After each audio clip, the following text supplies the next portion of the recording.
From the IMTV Wave Channel 5 studio at Greenville Senior High School, home of the Greenville Green Wave, the Greenville Veterans Memorial Park and Digital Library proudly presents Never Stop Serving.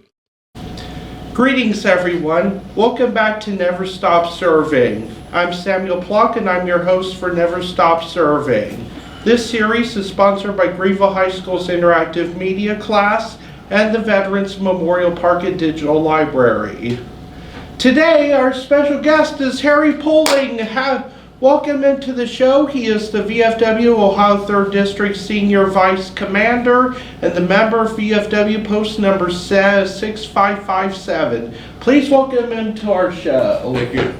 You're welcome. Harry, please tell us about your origin story, where you grew up, your parents, your legacy. Okay, was born and raised in West Virginia. Left there when I was 18 and joined the service.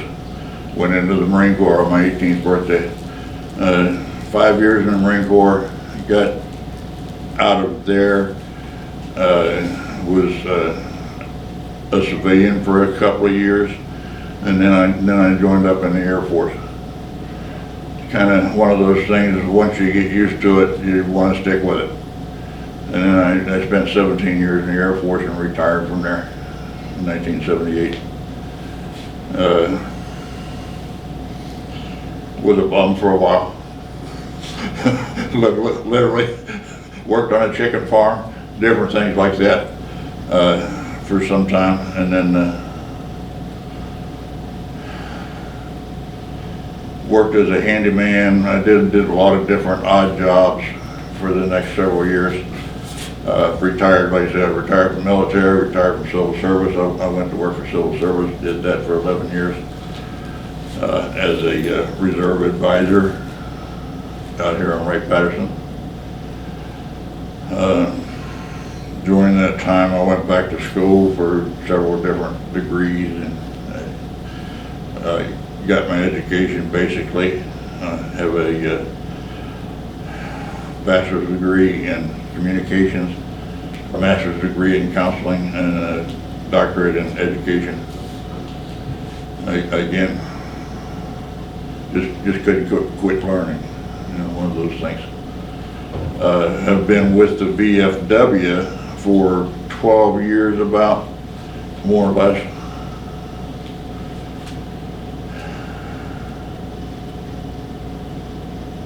I think I answered all those questions, didn't I?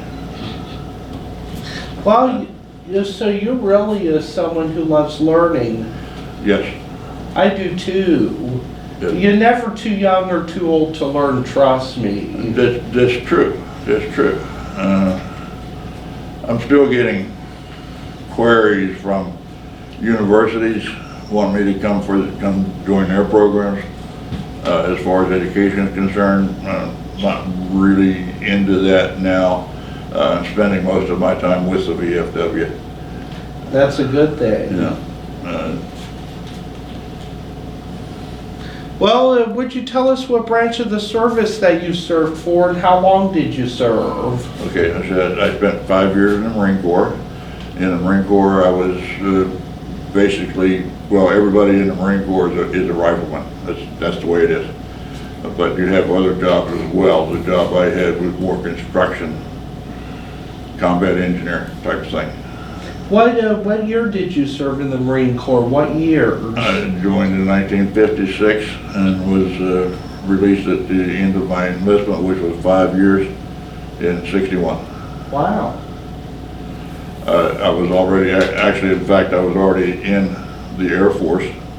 I'd already signed up in the Air Force and was in tech school down at Keesler in Mississippi when I got my discharge.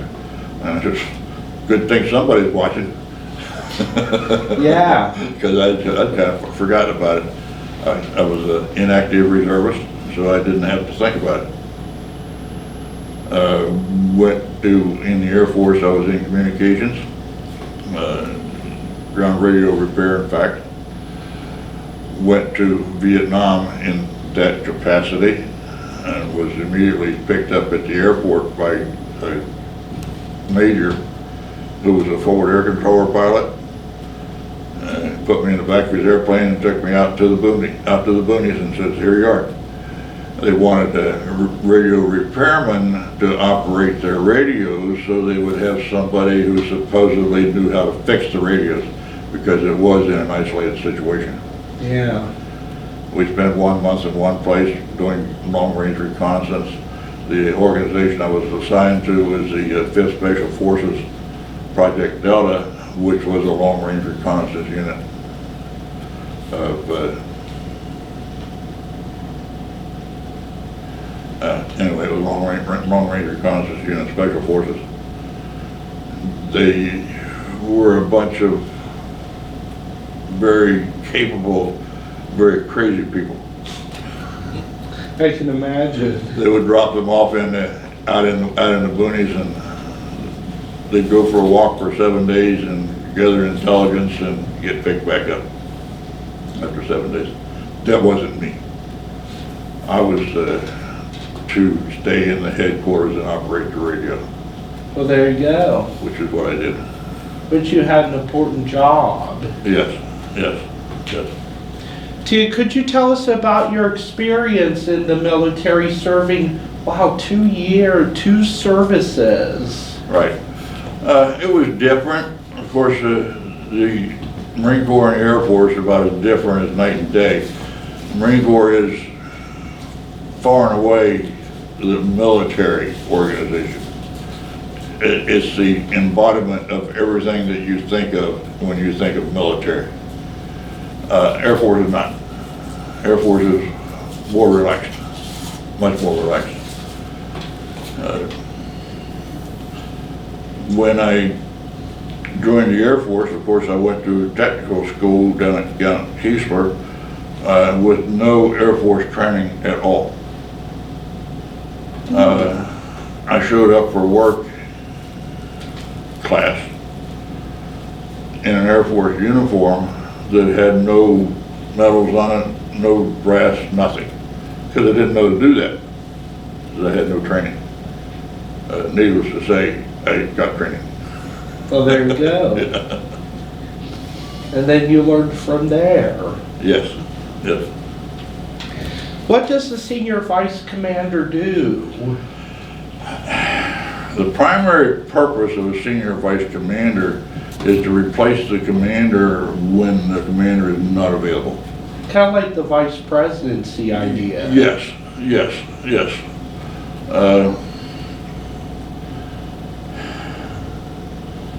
The way I am, I find it difficult to just be in the background. I find it very difficult to just be in the background. The agreement I had with the existing commander was that what he did, I would be there with him. Typically, when you go into an organization like the district, you work your way up through the various line officer positions, which are the surgeon, and the only requirement for that is that you own a pocket knife. No, that's not true. That's not true. but everybody who gets that job, first thing they say, I got a pocket knife, I can do that. In fact, we work differently. You serve as a surgeon for a year doing the jobs that we do, and one of the jobs we do is as an inspector or assistant inspector, where we monitor the posts to ensure that they're satisfying all the requirements. After the year as a surgeon, then you would go to the judge advocate position and serve a year for that. And the same thing, a little bit more involved in legal things, and then as a matter of fact, if anything legal comes up, then the judge advocate is supposed to be involved in that. But they're also an assistant inspector. Well, there you go. And we have a number of posts that we inspect to ensure again that they are satisfying the requirements. And serve that position for a year. The next year, if things go as planned, you become the junior vice commander, which is kind of like third in charge. If neither the commander or senior vice commander are available, then a junior vice commander takes over that position. They also function as an inspector and have a number of posts that they inspect to ensure compliance with the regulations, with the VFW regulations.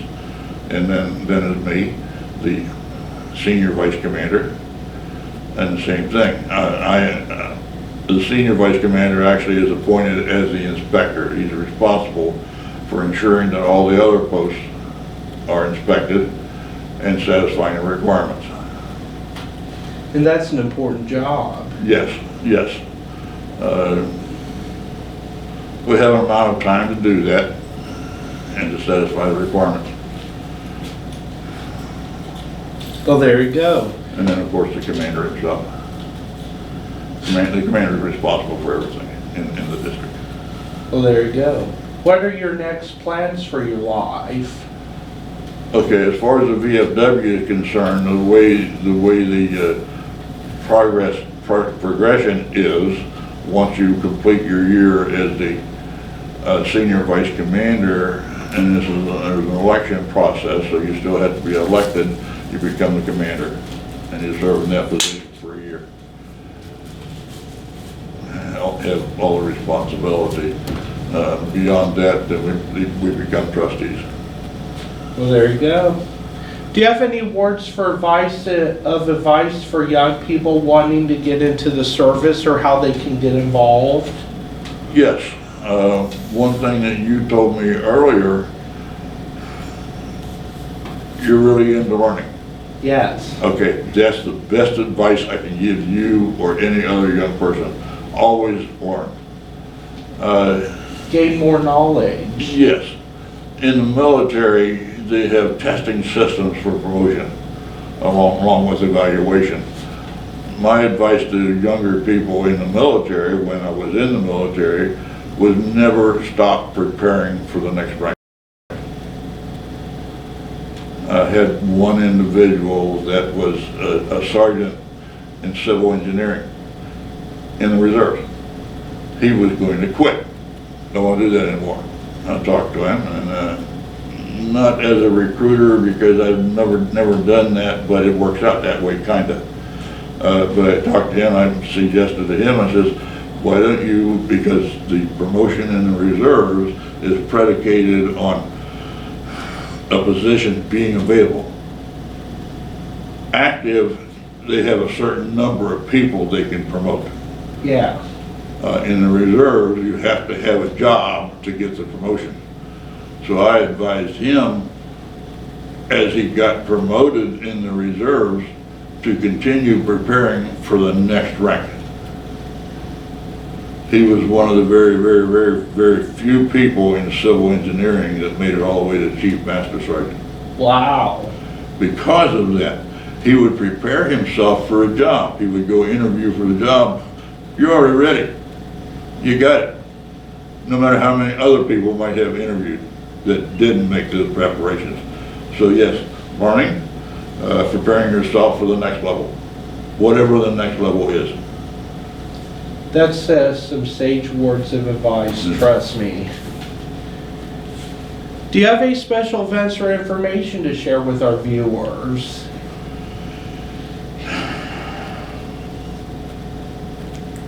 On April 30th, our current commander is preparing to have an event at my VFW post 6557, and that event is to support Operation 22. They calculate an average of 22 veterans who commit suicide each year. Oh dear. 3 years ago, that number was 17. So it's increased that much. That's a lot. Every day. That's right. Every day. 22 a day. Per day, yeah, per day. Wow. So we're having an event to support that, to generate money to help the organization, to help fund the organization to hopefully eliminate this number. Well, I hope you do, because people's lives are important, Yes, and I know there's some traumatic things that people go through, but the Yes. important thing is to never give up. yes, Fight to the last man. exactly. Thank you again for your wonderful service to our great country You're welcome. and for speaking with us today. You're welcome. Glad to do it. Thank you. Here at Never Stop Serving, we continue to highlight veterans that continue to serve beyond their military service. Please continue to watch for upcoming episodes of Never Stop Serving. Also continue to watch our Veterans Memorial Park and Digital Library Facebook page for upcoming events and updates. If you are a veteran and would like to share your story, please send us an email, gvmpdl@gmail.com. Thank you for watching today's show. This is Samuel Plock, signing off.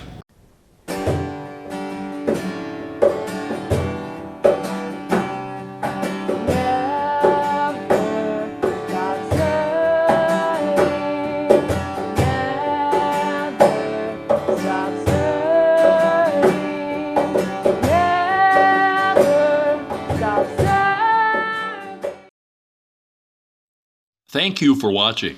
Please visit us on our social media sites. Please consider contributing to our mission in some way. Also, we are always looking for veterans and their families to share their stories with us.